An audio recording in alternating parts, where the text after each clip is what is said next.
ჩამცავით კიდევ რამდენმა ცოდით რომ აკნის გამომწვევი მიზეზი ხშირ შემთხვევაში B12 და ბეტა-მეტაზონი ყოფილა. შარშან წელის ტკივილების გამო ვიკეთებდი ნემსებს, რავი, 1 თვეზე მეტი ალბათ.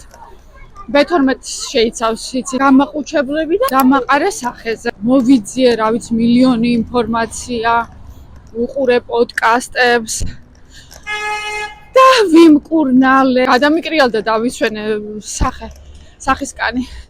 ამას წინათ გადავწყვიტე შემეძინა რკინის პრეპარატი. აფთიაქში მირჩიეს რაღაც არ დავასახელებ. დავიწყე დალევა და 2 დღეში 4 რაღაც გამომივიდა. აგერ ცოტა დარჩენილი მაქვს კიდე პატარა ლაკა. ღმერთო რა მივქარე ფიქრობ.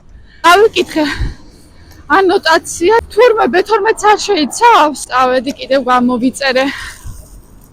ეს ჩემი ოქროს პროდუქტები. ძალიან კარგი შედეგი დამიდეს. სხვათა შორის აქ 60-65 ლარი და უფრო მეტიც ჯდება და მე შევიწინე $10-მდე მივეცი ერთში, მეორეში ცოტათი უფრო მეტი. და თუ გაინტერესებთ, გავიქეცი, გადავიდეთ ესე. თუ გაინტერესებთ როგორ ვუმკურნალე ჩემს სახისკანს და ასევე თუ გაინტერესებთ როგორ გამოიწეროთ ეს პროდუქტები, დამიკომენტარეთ და თუ დიდი ინტერესი იქნება, ჩაგიწერთ მაგის ვიდეოსაც.